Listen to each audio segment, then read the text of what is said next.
vortex.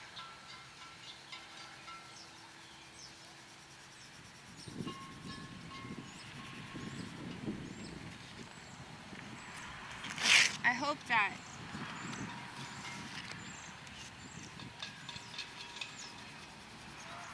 people will understand why I do what I do the way that I do it.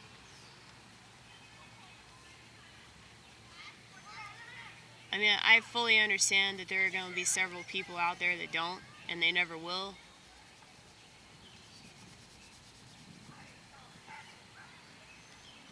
But, like,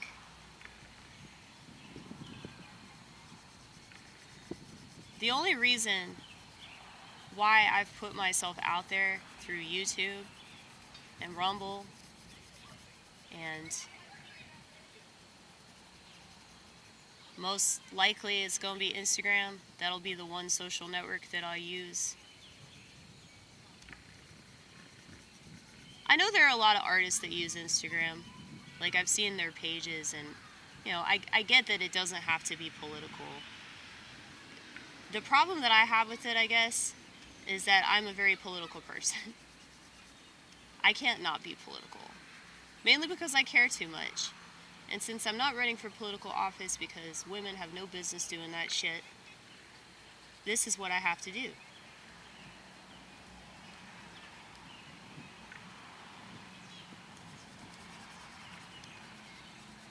I don't know why anybody has faith in political candidates.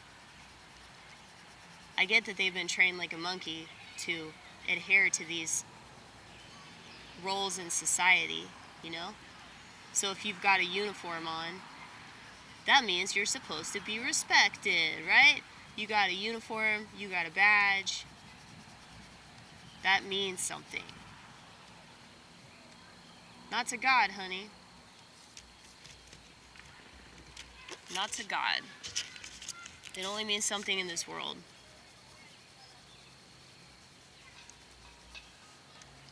All these rankings are of society. They're not of the Lord. And it took me a long ass time to understand why I'm so uncomfortable living in this dump. And I'm not just talking about America, I'm talking about the world in general. But, you know, America is like probably the best example of gaslighting, because they've managed to gaslight so many people that live in this country into thinking that we're like the greatest country in the world, which is crazy considering how many people that live here like can't control themselves.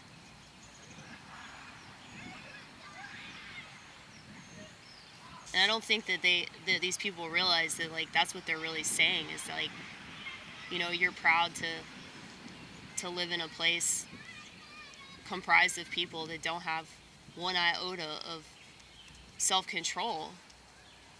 And I don't want to be associated with that. I don't want to be associated with a government that, like, starts all these wars and continues to fuck up other countries, and, you know, we can just blame it on, you know, communism or something. It's almost like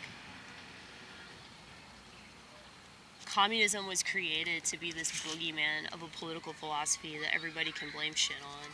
And maybe capitalism is the same way. I just don't think that there's any, like,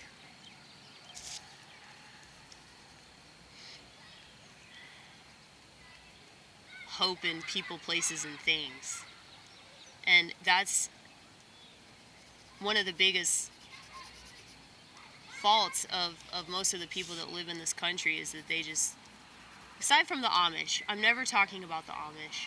I know they're not watching this, they'll never watch this, but if they did,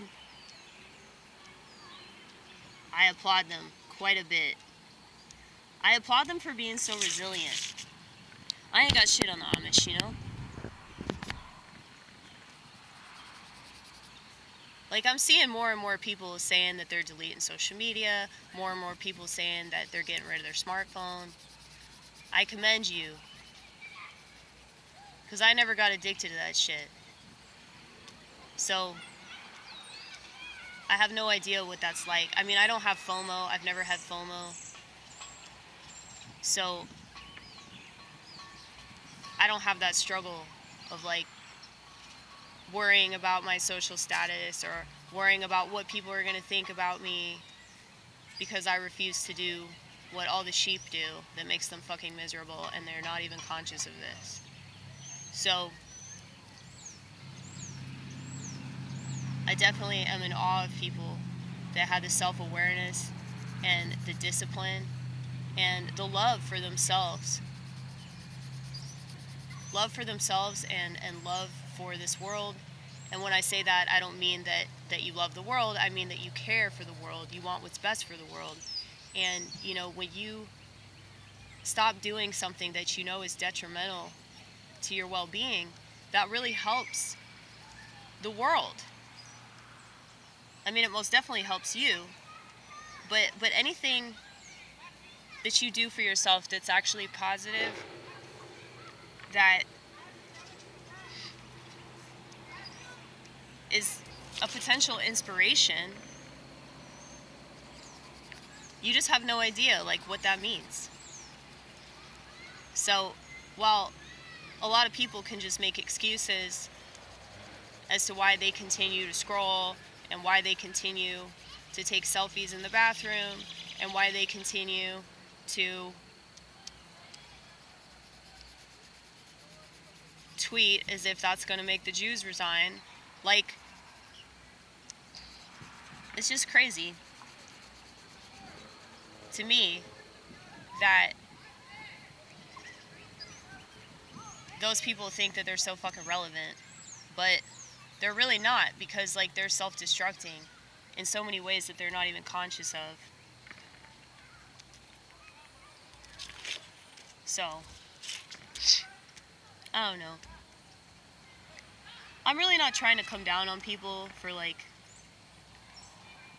their decisions that I obviously don't agree with, because, you know, I'm crazy. Yeah. What do you think of that? Jesus is the best husband.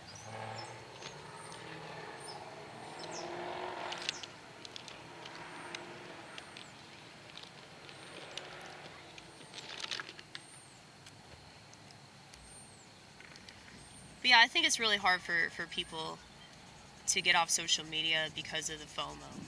I would say that the FOMO is, like, the worst aspect of it. Because if it's not, you know, you feeling like you're missing out on, you know, what your friends are doing, if you have friends. A lot of people don't have friends, apparently. But it's like, you want to be included. You want to be included in the gossip. You want to be included in the bullshit.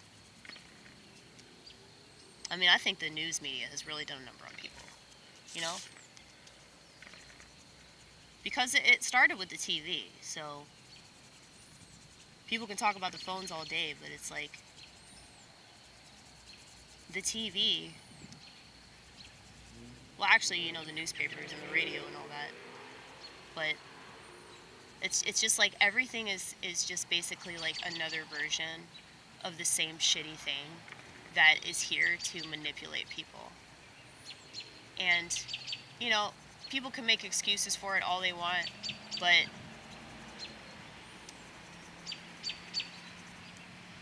you're really just lying to yourself.